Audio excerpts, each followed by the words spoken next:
Glenn was a big old teddy bear, always happy. Everybody liked Glenn. She was very friendly, easy to get along with.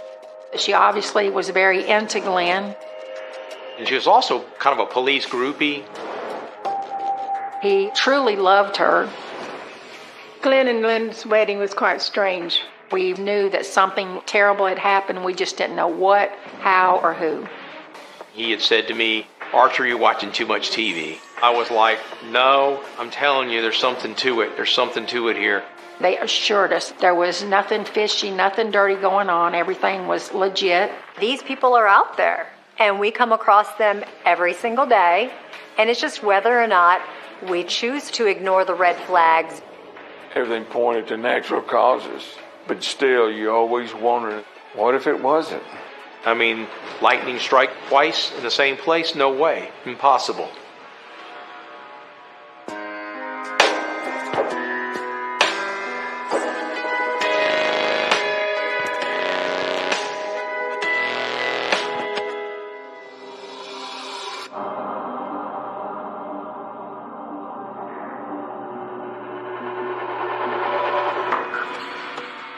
Glenn was my third child. He never gave any trouble. He was fun to play with. He was just a easygoing person. Glenn had a couple of nicknames. One was Buddha and the other one was Fat Boy. I liked the Fat Boy the best because that really fit him because he was a little over 6 foot tall and a little over 200 pounds. 1991, Cobb County, Georgia. 28-year-old Glenn Turner is a gentle giant with a big heart. He was my brother. Everybody made fun of him when he was growing up because he was so tall. But he kept saying, "I want to be a police officer, and one day I'm going to do that." He went to the county, went through the schooling, and became a police officer, and that was his life dream. But Glenn has another life dream that he yearns for. And as he approaches 30, he worries it won't be fulfilled. He kept telling me that he wanted to get married before he turned 30. And I'm like, what does 30 have to do with anything? He had told me that several times, and he wanted to have kids, and he wanted a family. And at the time, he wasn't serious with anybody. So I'm like, well, who is this going to be? The answer to Glenn's dream appears at a party he gives one night. She is 23-year-old Lynn Womack, and she is stunning. I saw her. She seemed to be the life of the party. She seemed to know everybody that was there. But her biggest focus was Glenn and getting to be around him more. Well, she was very pretty. She had a great smile, very easy to get along with. As the two start dating, Lynn surprises Glenn with luxurious gifts.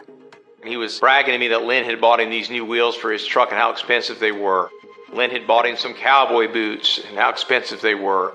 She was taking good care of him. And he really wanted a relationship. And here he found a girl that was paying attention to him, buying him things. I could tell that Glenn was smitten because he spent all of his time with her. But what makes Glenn's heart really race is Lynn's mutual passion for all of his interests. Lynn loved NASCAR. She was really big into car racing. And she was very, very mechanical. And I'd seen Lynn before take the dashboard off a car, unhook the odometer on a car, and hook it back up in about 5 minutes. Lynn is also passionate about Glenn's work. She was a big police groupie. She loved the police. She was trying to get hired on as a police officer. But she failed the psychological, and she didn't get hired on with the police department, so she had to stay as a 911 dispatcher. It's not uncommon for police officers to marry radio dispatchers, so Glenn saw this as a future and maybe having a family. Watching Glenn and Lynn date over the months that they did, I did for sure know that he was falling in love with Lynn. There wasn't any telling him any different. She was going to be the one that he was going to marry. And fast. After just over a year of dating, Glenn surprises everyone with an announcement. I ran into him at the precinct and he told me he had gotten engaged. He was excited. He bought her a ring. I was like, oh, good job. Okay, congratulations. I didn't know that Glenn had asked Lynn for her hand in marriage until it was already done. I didn't get a heads up, so I was kind of hurt. I know that Lynn would have been pushing for him to propose to her because she told me herself that she couldn't wait. Glenn's family can't help but notice that Lynn makes little effort to be friendly with them. They came to the house to tell me they were getting married, and she didn't have anything to say to me. And I thought that was very strange, because I thought, I'm going to be her mother-in-law, and she's not going to say anything to me or show me any love or anything. It was hard to accept. Even harder to accept is how Glenn starts to change under the influence of Lynn. Glenn always was going to his family's home, always going to his mom's, always going to his sister and brother-in-law's. Once he started seeing Lynn, that stopped. She pretty much controlled him, and she pretty much put an end to Glenn really having a close relationship with his family. When I would call, he always had something that he had to take care of, something that he had to do. August 21st, 1993. Just 1 year shy of his 30th birthday deadline, Glenn marries Lynn at a church in Marietta, Georgia. You could sense some uneasiness at the wedding. I think his family felt uncomfortable. I told my mom that I didn't want to go, but Mom said, Linda, you have to go because that's your brother. You need to support him, so you need to get used to the fact that she's going to be his wife. And I'm like, okay, Mom, you're right. So I went. Glenn and Lynn's wedding was quite strange. Never got a picture with Lynn. She never came around while we were getting our pictures taken, so we didn't have any pictures with her. But even more strange is what occurs at their candle lighting ceremony. I remember there was a lighting at the Unity candle, and they couldn't get it lit. They kept trying over and over and over again to get the candle lit, and they couldn't get it lit. And there was a lot of mumbling and laughing and stuff about it. And I felt really bad for Glenn. They both tried, and they finally gave up. And I turned my head, and I looked at my mom, and I said, right there's the sign. This wedding is not going to last. And 7 days later, the family is further alarmed on the day after Glenn and Lynn return from their honeymoon. Glenn immediately called Mom and told her he needed to change his life insurance to Lynn. We thought that was kind of strange, because who was on their honeymoon thinking about life insurance? I mean, I've been married before, and I certainly wasn't thinking about life insurance on my honeymoon. Lynn loses interest in Glenn, and after only a year of marriage, she is rarely home. Probably around January of 1995 is when he started confiding in me that things were rocky. Glenn's best friend had confided in me that Lynn was running around and seeing other cops. Concerned about his buddy's state of mind, Mike Archer takes Glenn out to dinner. He started telling me about his relationship with Lynn, and he had told me, he started to cry while he was telling me about it. We were sitting at a high top. He started tearing up. But he told me he'd worked 365 days without a day off, and that he had paid off all the credit cards, and Lynn had rung all the credit cards back up. She had went running him into the ground, and he just couldn't do it anymore. He was really, really just depressed. Glenn is forced to make a difficult decision. He came over to the house, and we had a chat, and he told me that he was definitely going to be leaving Lynn. I had no inkling that he was going to get a divorce. I felt bad for him because I knew how much he really loved her, and he was just broken. I felt like she was betraying my brother, that if she didn't want to be married to him, she should just go ahead and go and not put him through the agony of seeing other guys, whether policemen or not. And if the heartbreak isn't enough, soon after, Glenn comes down with what appears to be a bad flu. Is he sick or just too depressed to work? He called out sick Tuesday, Wednesday, Thursday. And the Thursday that he called in sick, called radio. Radio said that's funny because Lynn had also called out sick. And my lieutenant at the time said to me, why don't you run out to the house and see what's going on? Because something's going on out there if they both called in sick. I said, yes, sir, I'll do that. What happened was we got really, really busy that night, and I never got a chance to go out there. As Mike Archer gets ready to clock out for the evening, the phone rings. It's Glenn calling. He called me. He told me. He was shivering on the phone. He said, I'm so sick, I can't even talk. I can't even walk. He said, I've never been this sick. He said, Linda, I was so sick, I just thought I was going to die. Coming up, Glenn's family struggle for answers.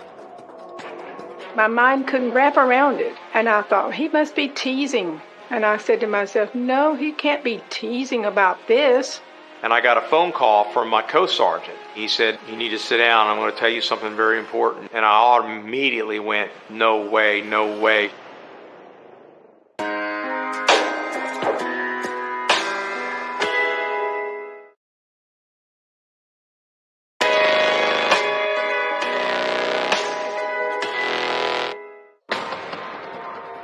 March 2nd, 1995, Cobb County, Georgia.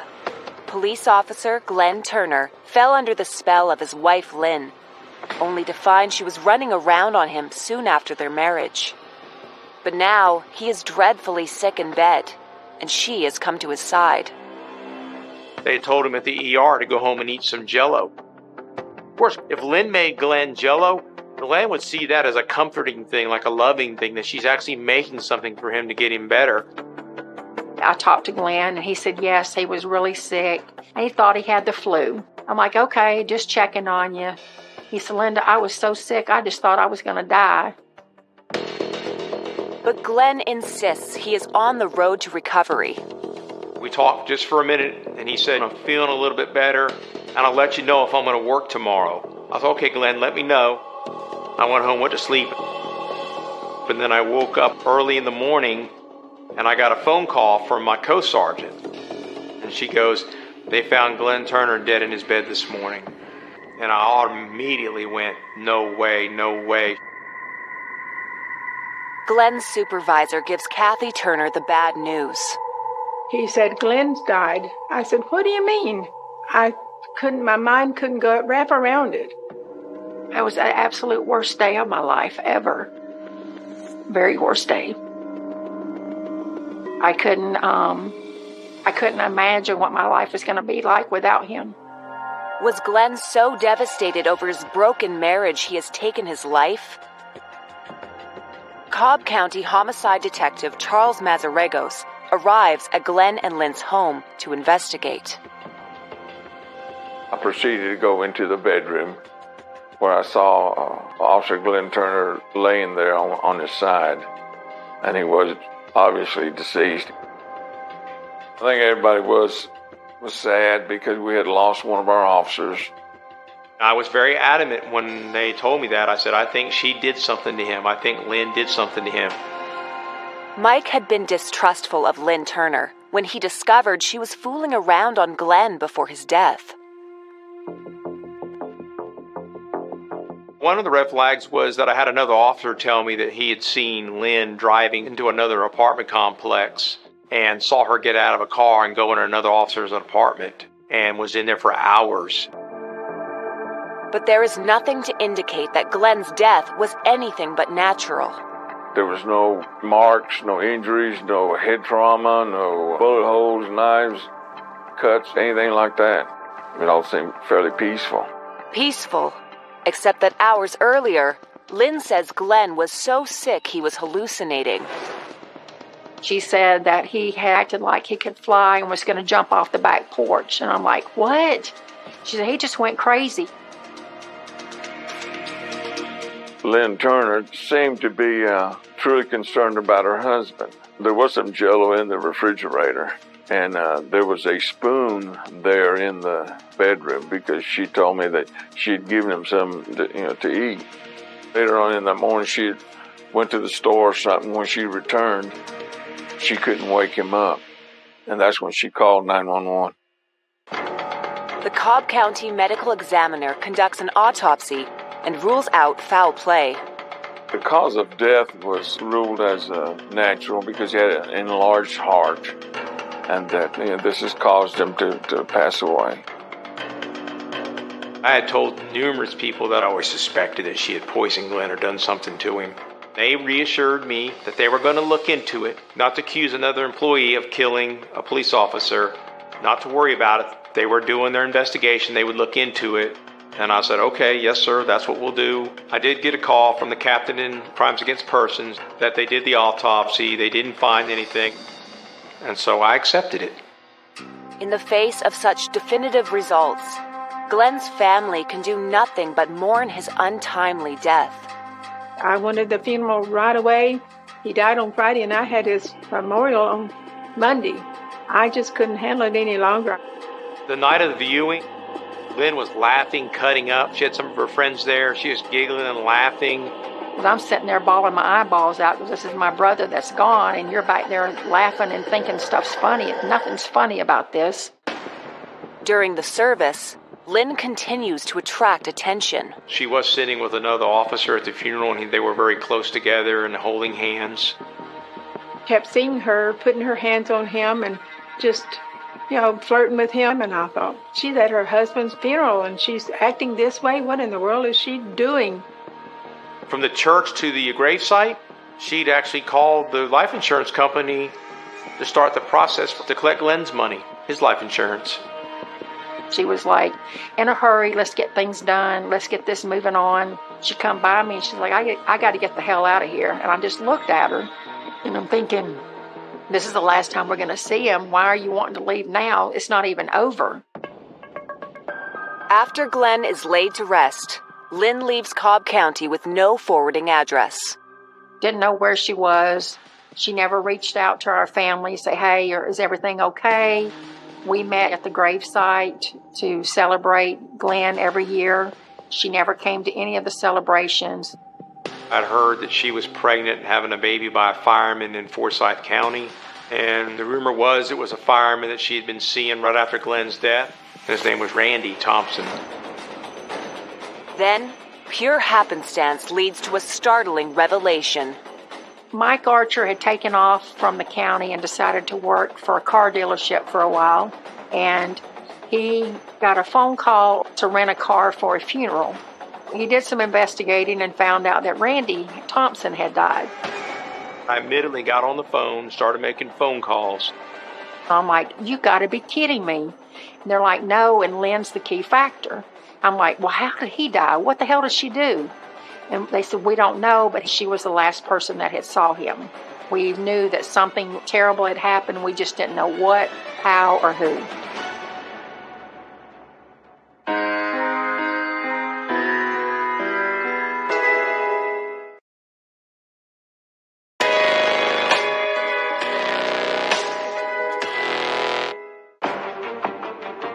...2001, Forsyth County, Georgia. 6 years after the death of Glenn Turner, another man connected to Lynn dies unexpectedly. Is it a tragic coincidence? After Glenn died, I didn't hear from Lynn anymore at all. Never talked to her, never knew anything about her until Randy died. Randy Thompson, a former police officer, had recently moved into an apartment. But prior to that, he had been living with Lynn. He died suddenly after getting sick with the flu. The Cumming Police Department was called and they did an investigation, and the medical examiner's report was that he had died from natural causes, that he probably died from a heart attack. The odds of having two husbands in their early 30s, both dying by getting very, very sick at night, throwing up, and passing away in the morning, it's like having lightning strike twice in the same place. When I heard the news that a second guy had died, my heart broke, because from the beginning I had been telling everybody that she had done something and nobody wanted to listen. Former police officer Mike Archer immediately calls investigators in Forsyth County. I was letting them know that they needed to go seal off that apartment and really look into Lynn, because there is no way that two guys like that could die like that. And I just was adamant about it. And they assured me they were going to look into it. Didn't know how she did it, didn't know what she did, but my immediate reaction was she done killed another guy. But Randy Thompson's death is also determined to be the result of natural causes. Is Lynn terribly unlucky, or is there something more sinister at play? I'd actually called a former homicide investigator for Cobb County, and I had called him and told him this is what I thought, because he was involved in Glenn's case, and he had said to me, Archer, you're watching too much TV. I was like, no, I'm telling you, there's something to it. There's something to it here. Glenn's family lobbied to have his case reopened. The medical examiner said his job had been done. There was nothing else to do. For us to investigate further, we'd have to have his body exhumed. and we did not have the money. It felt very lonely, like we weren't believed, like we didn't matter. Left with few options, Glenn's mother, Kathy, considers how she can get an investigation kickstarted. After I heard about Lynn being involved with Randy and he died, that disturbed me. And I thought, something is really going on. I got to help get to the bottom of this. The next thing that happened was my sweet mother. She decided to look at the obituary, and she called up one of the sisters of Randy. She's like, look, you don't know me, but I found this in the paper, and I want you to know that I have a son that also died, and he was with Lynn. So the sister didn't want to talk. She probably thought my mom was some crazy weirdo or something, calling her after her brother just died. I said to my son James, I said, what can I do? And he said, well, there's an address for the funeral home, and you can write a letter to Mrs. Thompson to the funeral home. So I wrote a letter, and I was telling her who I was and that Lynn was married to Glenn and that I was concerned about her son Randy. 4 months later, on a Friday afternoon in March, the phone rings.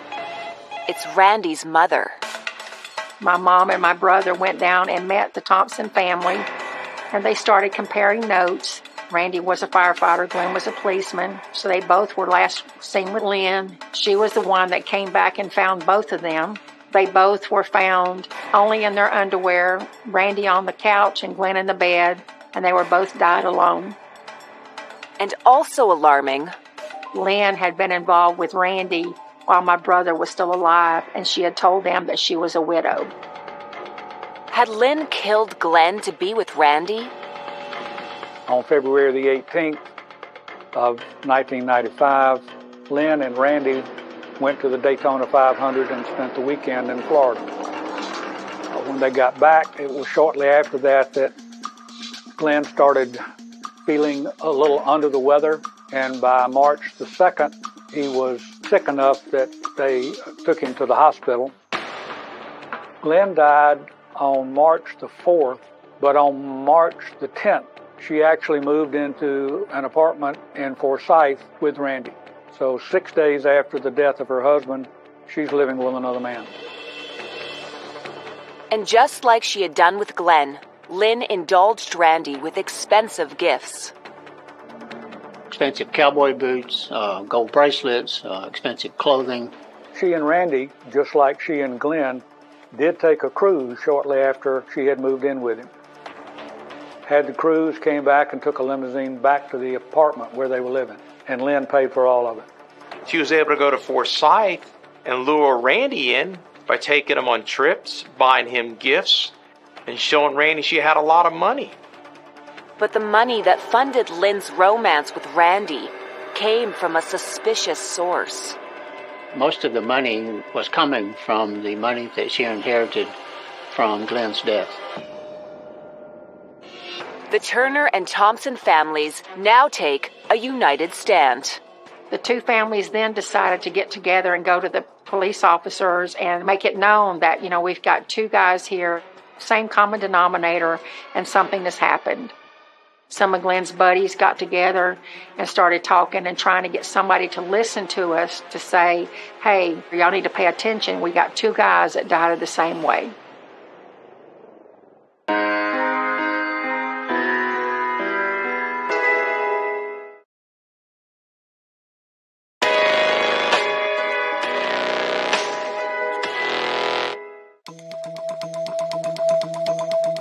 May 2001.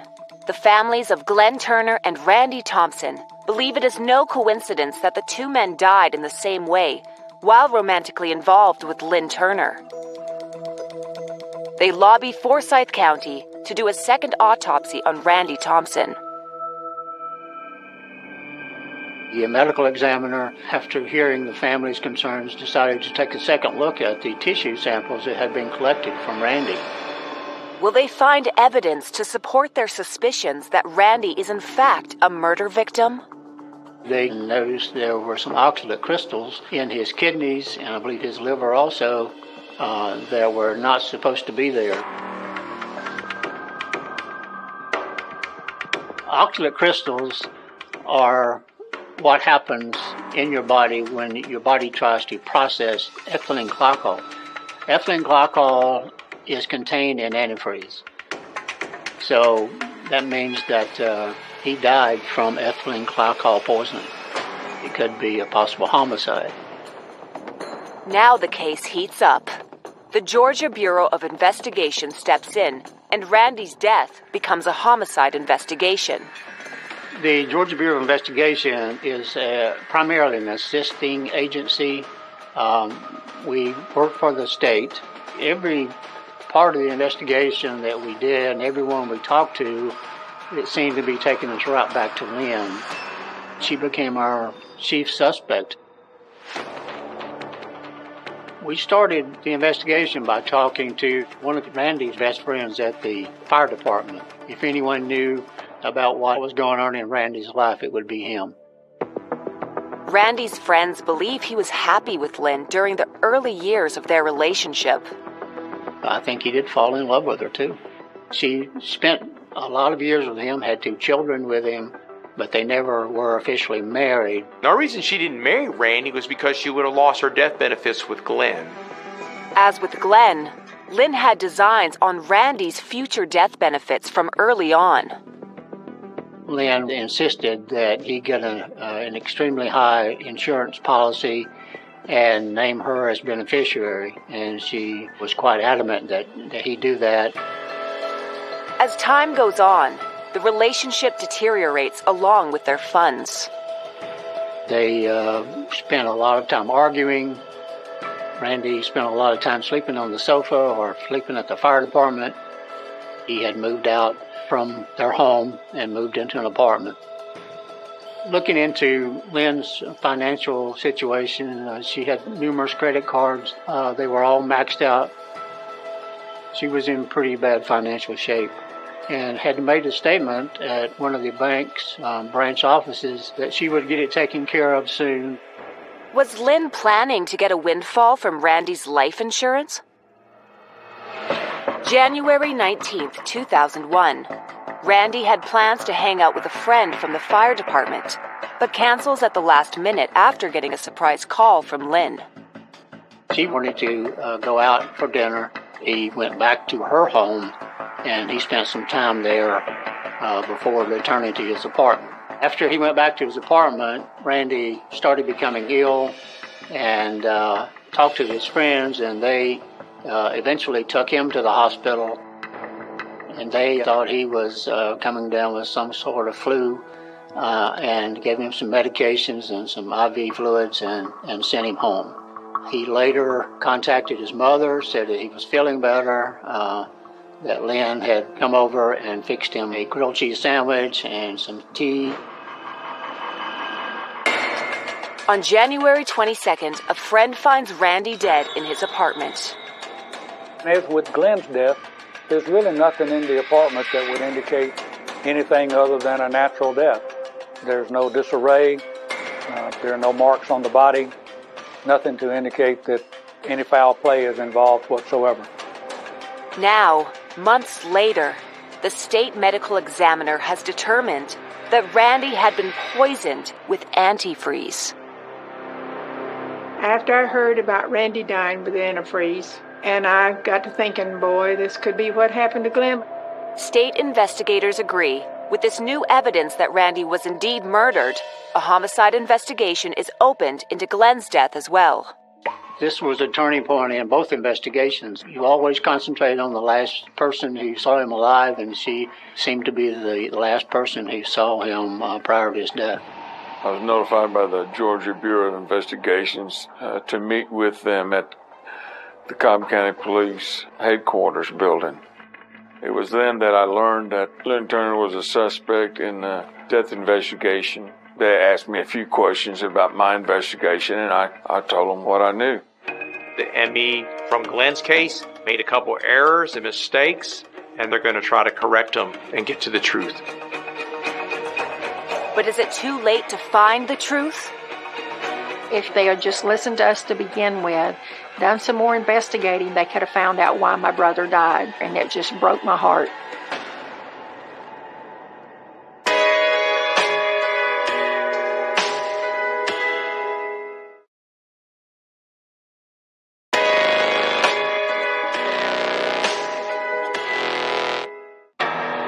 July 2001, Cobb County, Georgia. For 6 long years, Glenn Turner's family have suspected that he was murdered by his wife, Lynn, but there was no proof. The years that went by when we didn't have any justice, it was a very dark, lonely time. She was running around scot-free and doing whatever she wanted to do, and my brother was gone. So I felt it was very hurtful. Finally, Cobb County has agreed to exhume Glenn's body and conduct an autopsy. The family waits anxiously for answers. I got a call from Dr. Frist, the Cobb County coroner, and he said, I'm having to change Glenn's death certificate. I thought, boy, he sounds like he's crying. The coroner says oxalate crystals have been found in Glenn's system, and now his death will be treated as a homicide. I felt happy that they finally figured out that she had done something and that they were going to get to the bottom of it. And then I felt sad. You're thinking about her and her 2 kids and thinking about how are those kids going to feel? How is her mom going to feel? So it was definitely two-sided. Oh, I was just like, I felt vindicated. I was like, man, that's what I thought all along. It was like my instincts from day one. And so years later, when I found they were both connected and they both had died the same way, I mean, I was like, I knew it. But after all this time, will there be enough evidence to pin both of the murders against Lynn? It was important to me that justice was done for my brother's sake and for my mom and dad's sake. I needed people to understand that Glenn really was a good person, Randy was a good person, and they died an injustice death, and that somebody needed to pay for it. I needed her to step forward and at least acknowledge and admit what she did. The police re-interview witnesses and zero in on the antifreeze. How was it ingested by the victims? Can that be traced back to Lynn? Both men were sick with flu-like symptoms prior to their death. Glenn had been given some Jell-O the morning prior to his death. Lynn fixed him some Jell-O, gave him something to drink, and left the house to run some errands. When Randy's death, she came over and fixed him grilled cheese and brought him some sweet tea. And both men died shortly after eating or drinking something that Lynn had given them. We suspect that the ethylene glycol was in their drink. Circumstantial evidence points to Lynn being the poisoner. By killing both men in the same manner, it tells you a couple of things about her. One, it tells you that Lynn knows that this is an effective means for getting rid of somebody. The other part is, she doesn't care that it hurts them. She doesn't care that it's excruciating. It's not her. As with Glenn, immediately after Randy's burial, Lynn tried to cash in on his life insurance policy. Lynn actually called the insurance agent as she was leaving the funeral for Randy. But Lynn is in for a nasty surprise. The agent said when he told her that the policy had lapsed because Randy had failed to make the payments, there was a noticeable and lengthy pause from Lynn. She was at the end with Randy, and she was running out of money. She was in debt, so she felt like the only way out of it would be to do what she did before. She went back to what she knew, and which was poisoning. But state investigator David King's prime suspect is frustratingly out of reach. She had hired an attorney, and the attorney contacted me and advised me that there would not be an interview with Lynn. If you thought your husband died from unnatural causes, your first instinct would be to help in the investigation and find out what was going on. Investigators take the case to a grand jury. The grand jury indictment came down. That's when we requested an arrest warrant. She met the Sheriff's Department at the courthouse and surrendered to the Cobb County Sheriff's Department and was arrested on the warrant. I saw her get arrested on the news, and it was a great feeling that she finally was behind bars, that she finally had gotten arrested. If I knew she wouldn't be in for long, I knew somebody would bond her out. But I knew it was a start of a long journey. I was still in Virginia, and my mom called me and told me that they had locked her up, and I couldn't believe it. And I'm like, oh my God, finally justice is going to be done. But the prosecuting team isn't as confident that justice will be served. There were still so many things that could go wrong, and the two attorneys that she had were probably two of the best attorneys anywhere around. We start the voir dire process tomorrow. So I thought we had an uphill battle. Glenn's case is tenuous. Success hinges on whether the judge will allow evidence of Randy's case at trial to suggest pattern of behavior.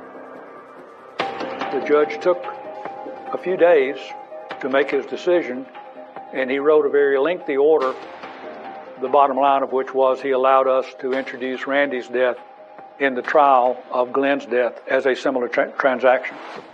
The first trial thrust Lynn into the glare of the media's spotlight. The local paper, the local TV stations from Atlanta all turned out. 2 men in the history of the state of Georgia have died from antifreeze poisoning. Both of them were in love with Lynn Turner. They were all wanting a story out of us. I don't know who all was there. I just know that it was overwhelming the whole day. As the trial began, it looked as if she was a court reporter or a secretary. She literally sat there with a pen and a piece of paper, writing notes down, leaning over, whispering to her attorneys. But it's a circumstantial case. Coming up, will Lynn get away with murder and be free to kill again? She was very confident, very relaxed. You would never even know that she was on trial for something as serious as murder. Lynn is a true sociopath. She's telling people that I'll be out here tomorrow and I'll be having a beer with you.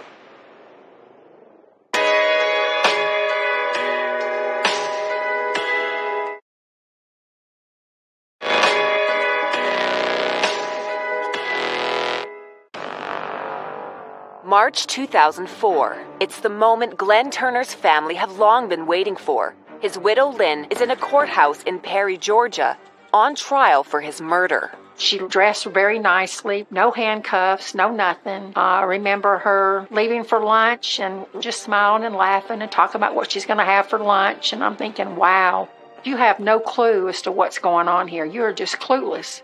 Up until this point in her life, Lynn has gotten what Lynn wants. She has never had to pay a price. She was very, very relaxed, very, very cool. Cool for a reason. The lack of physical evidence means she has a good chance of going free.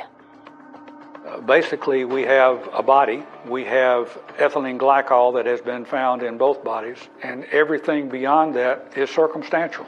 And circumstantial cases are difficult to prove. In order to show intent, the prosecution brings in a surprising witness, a technician from a local veterinarian's office. She said that Lynn came in one day and asked how did they euthanize animals when they came in. The technician told her that they used an injection, a controlled substance, and only licensed veterinarians who could have possession of it. So Lynn asked the technician if she knew if antifreeze would kill cats the same way that it would kill dogs. This showed her planning of looking for something else that she could use for a poison. Circumstantial evidence that is damning, but not a clincher. What nailed the coffin shut was when they could prove that both of them had died from antifreeze poisoning. On May 14th, 2004, the jury finds Lynn Turner guilty of murder and sentences her to life in prison. She didn't show any emotion. The only thing she did was reach up and start taking off her earrings because she knew she was going back into custody. It was just elation. It was like, wow, finally, it took this long. Finally, justice was served. I was happy about it. I wanted her to be in jail to think about what she did to both guys. It felt good knowing that we had proved it, but it didn't feel good knowing that she had 2 kids that were going to be alone in this life. Their father was dead. Their mother is in jail. That didn't feel good at all. 3 years later, Randy Thompson's family gets justice. Randy's trial went very similar to Glenn's. We, the jury, found the defendant guilty. And we also came back with a conviction in that case as well. It was one of the most interesting cases that I was involved in my career. But what would drive Lynn to subject her romantic partners to such gruesome deaths? She came off to be very charming, sociable, happy, fun, loved to have a good time, but yet had this evil side to where she'd actually take two people's lives. Lynn has absolutely no feelings for anybody other than Lynn. These men, they're just means to an end.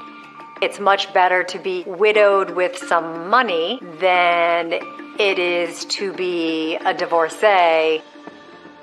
Knowing how uncomfortable, how painful, how terrible a death is from this type of poison, and see it with Glenn, and then turn around and repeat it with Randy, is a very cold and malignant heart. She thought she was smarter than everyone else and that no one could touch her. She loved money, she loved power, and she loved being in control. On August 30th, 2010, Lynn's story has chilling finality. They found Lynn Turner dead in jail.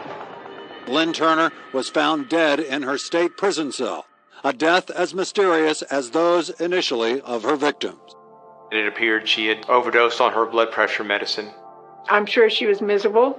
She was not a very happy person in prison, I understand, and I'm sorry for her family, but she is gone, and that's probably peace for her.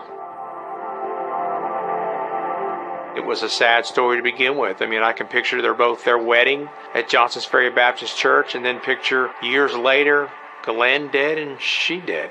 I mean, it was pretty tragic. The tragedy for Cobb County Detective Charles Mazarregos is that he didn't catch Lynn sooner. You learn from your mistakes if you made mistakes. And for the family, I'm sorry. In the end, it was the family itself that helped bring both cases to a close.